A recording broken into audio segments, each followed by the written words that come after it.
Ranking Member Paul, you're recognized for your questions. Thank you. I think one of the problems we face in healthcare policy is that people think it's unique. And we've got this unique problem. We have a shortage here. And so what are the peculiarities to healthcare policy? There may be some answers, but many of the answers, and probably the most important answers, are economic answers. Do price controls work, and do price controls lead to shortages? Yes. Obviously they do. Some people say the Soviet Union was defeated, and they really weren't defeated in a big pitched military battle. They were defeated because they couldn't determine the price of bread. If you set the price too high, the bread rots on the shelves. If you set the price too low, there's no bread. If you set the bread too high, there's a black market. These are just things that happen with price controls. In capitalism, the signal that is given to everybody who manufactures something is the price. And the price is where supply meets demand. You know, it's a mathematical function, but it's also something that no one person can figure out. None of us are smart enough or have enough knowledge or bandwidth to figure this out. So 330 million Americans, but really billions of people worldwide are interacting, and that's how we determine the price of things. If doxycycline, which has been around forever, is used in acne and also still for infections and things, is in shortage and in low price, as soon as it becomes in shortage, the price will rise. In true capitalism, the price rises and they'll make more of it. But if you keep the price the same and there's a shortage, it just gets worse and worse and worse, and people leave the marketplace because you're keeping the price suppressed. There is no moral price. There is no right price. The Soviets or socialists or people who think they know what's best for people try to determine the moral price of things. There is only the price where supply meets demand if you want goods to be distributed. So you have to allow prices to go up and down. In essence, probably all of these problems are fixed by freeing up prices, and they have to go up and down fast. You know, Dr. Schumann mentioned, which is true, we got to get the information back. Everybody say we got to get the information back. Well, how come we don't have to tell Walmart to do that? I mean, that's the real question here. How come Walmart does it automatically?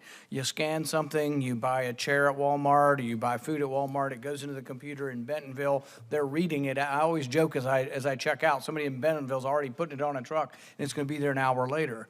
There's no reason medicine shouldn't work that way, but we have this mistaken notion that keep the prices low, suppress the prices, and then somehow we'll do good for people, we'll help poor people, and what it's done is it destroys the market. We also have regulations such that we essentially shut things down. I think the baby formula fiasco is a great example. It's not even prescription really, but the FDA oversees this. There was some question, and still is a question to this day, whether the bacteria that the children unfortunately died from had anything to do with the plant. They did a DNA analysis on it. It was a different bacteria, and yet we shut the plant down. To combine the problems and make it worse, we wouldn't let any imported stuff. It's like they don't put iron in it in Europe. It's like you think our kids are gonna, you know, you can debate how much iron should be in formula, and 10 different experts can tell you how much iron should be in formula, but for goodness sakes, wouldn't it be better to have some formula than no formula? But we don't allow international competition. We should do that in drugs as well. If we had international competition, it helps to keep our prices down, but it also would help to, you know, keep the supply up as well.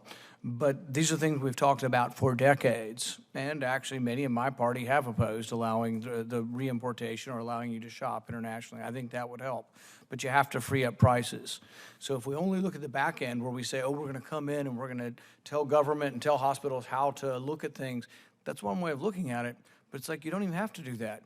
Free up prices, and then people make pricing decisions, the prices go up automatically and more of the stuff gets produced. We don't have to have like government figure out how to institute capitalism. We just have to have government as much out of the way and allow more capitalism. Another thing we could do, and I'll direct this question to Dr. Goodman, is the patient has to encounter the price for the pricing system to work.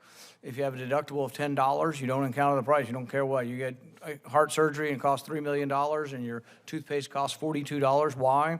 Because they can and you don't care. The patient has to care. You have to connect the patient to the price. One of the things we do in our country is we limit how much you can put in a health savings account. We also limit who can get them. Health savings account is basically capitalism. These are people encountering, at least for their first set of dollars, seeing the price, understanding the price, and making decisions on price. One of the proposals I've had is instead of only having 10% of the public allowed to have it legally, let everybody has insurance or doesn't have insurance, have an HSA. Everybody's got kids with crooked teeth, and now they all have beautiful teeth, but it costs a fortune. But it'd be nice to be tax deductible for everybody, even if you have a low deductible policy. Why shouldn't you be allowed to have an HSA? So I guess the question to you, Dr. Goodman, is getting the patient or the consumer connected to the price important in this? Would HSAs be part of a reform? Well, absolutely. you think about aspirin. When I go to the store, I see Bayer aspirin, I see other brands. I identify with a brand. Bayer assures me that his product is good and I trust them. When I get a generic drug, I don't know where it came from. I don't know what country it was produced in. And the only thing I would add to your analysis of price controls is what we have done is we've created a market where you can only compete on price. You cannot compete on reliability. Reliability is a valuable thing. The brand companies invest in reliability. So their drug will be there when the demand is there. In the generic market, if the only thing that matters is price, you don't care about reliability. You just want the lowest price possible, and that's what's But happening. even in the generic market, when we have shortages, aren't they limited in raising their prices? At least to government and to most insurance policies. The prices, if I'm selling you doxycycline and I make it generically, the hospital sort of got a fixed price, Medicare's got a fixed price, insurance got a fixed price. Isn't it pretty hard as there becomes a shortage to really even have price competition? Well, as I said in the beginning, we have price controls in the Medicare Part B program, at least what the doctor can get, and in the 340B program, we have price controls. In general, people can pay more for a generic drug, but no one does because, again, we have a race to the bottom. We have no competition on reliability, consistency, safety, or even the efficacy of the drug. And half the time, or more than half the time, you don't even know where the drug came from. So if we could just make the generic market work as well as the brand market works, we would have huge improvement. I have one question, but I'll come back to it. Very good.